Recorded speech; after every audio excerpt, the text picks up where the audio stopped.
మన ప్రభువును రక్షకుడైన యేసుక్రీస్తు వారి నామములో ఈ మాటలు వింటున్న ఆత్మీయ కుటుంబ సభ్యులందరికీ నా యొక్క హృదయపూర్వక వందనాలు. ఈరోజు నా కోసం ఆత్మీయ కార్యక్రమానికి మిమ్మల్ని అందరినీ ప్రేమపూర్వకంగా ఆహ్వానిస్తూ ఉన్నాను. చిన్న ప్రార్థన చేసుకుని ఈ దిన వాక్యాన్ని ధ్యానము చేద్దాం.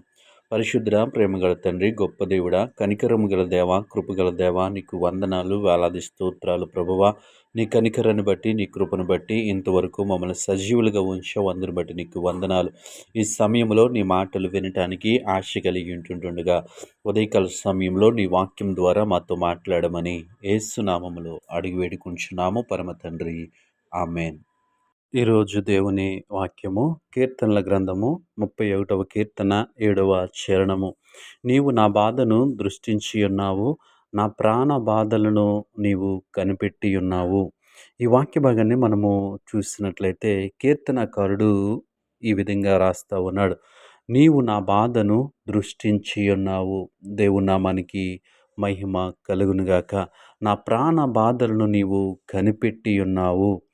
ఈరోజు ఈ లోకంలో మనము చూస్తూ ఉన్నప్పుడు, ఈ లోకంలో మనము జీవిస్తూ ఉన్నప్పుడు నా బాధను చూసేవారు ఎవరు లేరు. నా ప్రాణ బాధల్ని తెలుసుకునేవారు ఎవరు లేరు. నన్ను అర్థం చేసుకునేవారు ఎవరు లేరు. నాకు సహాయము చేసేవారు ఎవరు లేరు అని ఆలోచన చేస్తూ ఉంటాం. అయితే దేవుని వాక్యం సెలవిస్తూ ఉంది, నీవు నా బాధను దృష్టించి ఉన్నావు. మన యొక్క బాధను చూసేటువంటి వ్యక్తి ఒకరున్నారు. ఆయనే మన దేవుడు. ఆయన ఏం చేస్తూ ఉన్నాడు? మన బాధ యందు దృష్టి ఉంచుతూ ఉన్నాడు. అంటే మన బాధను ఆయన చూస్తూ ఉన్నాడు. అంత మాత్రమే కాదు, నా ప్రాణ బాధలను నీవు కనిపెట్టి ఉన్నావు.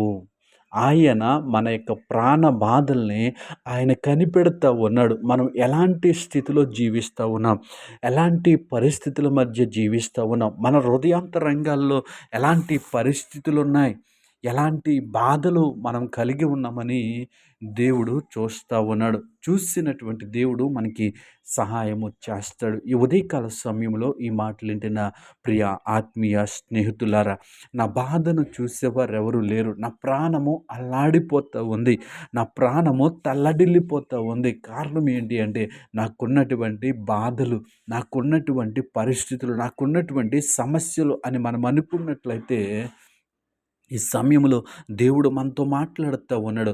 నీ బాధను నేను చూస్తూ ఉన్నాను, నీ ప్రాణ బాధలను నేను కనిపెట్టాను, నువ్వు కంగారు పడకు, నేను నీకు సహాయము చేస్తాను, తగిన సమయంలో నేను నీకు సహాయము చేస్తానని దేవుని వాక్యము సెలవిస్తూ ఉంది. ఈరోజు లోకంలో మనం చూసినప్పుడు మనల్ని అర్థం చేసుకున్న వారు ఎవరు లేకపోవచ్చు, మనకి సహాయము చేసేవారు ఎవరు లేకపోవచ్చు, కానీ మన హృదయాంతరంగంలో ఉన్నటువంటి బాధ వారికి తెలియకపోవచ్చు.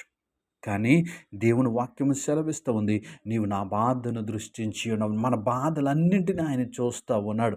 మన ప్రాణ బాధలన్నింటినీ ఆయన కనిపెడుతూ ఉన్నాడు. ఆయన మనకి సహాయము చేస్తాడు. ఎందుకంటే ఆయన దేవుడు కాబట్టి. దేవుని నామానికి మహిమ కలుగునుగాక. ఈ వాక్యము ఎలాంటి పరిస్థితుల్లో వింటున్నావో నాకు తెలియదు, కానీ దేవుడు ఈ వాక్యం ద్వారా నాతో నీతో మాట్లాడుతూ ఉన్నాడు. నీ బాధను నేను దృష్టించాను, నువ్వు దిగులు చెందకు. నీ ప్రాణ బాధలు నేను తెలుసుకున్నాను, నీవు దిగులు చెందకని దేవుని వాక్యము తెలియచేస్తూ ఉంది. కాబట్టి ఈ లోకంలో శరీరానుసారంగా మనకు ఎదురైనటువంటి సమస్యలు, శరీరానుసారంగా మనం ఎదుర్కొంటున్నటువంటి ఇబ్బందులు ఏవైతే ఉన్నాయో, బాధనంతటిని కూడా ఆయన తుడిచి వేస్తాడు. ఆయన యొక్క మంచు కరిగినట్లుగా, మేఘము తొలగినట్లుగా మన జీవితాల్లో ఉన్న ప్రతి బాధను ఆయన తొలగిస్తాడు. అయితే మనము ఆయన సన్నిధిలో ప్రార్థించేవారిగా ఉండాలి. ఆయన సన్నిధిలో మనము కనిపెట్టువారిగా ఉండాలి. ఎప్పుడైతే ఆయన సన్నిధిలో మనం వేచి ఉంటామో, ఆయన కృప కొరకు మనం ఎదురు చూస్తామో, దేవుడు నీ బాధను నా బాధను కూడా తొలగిస్తాడు.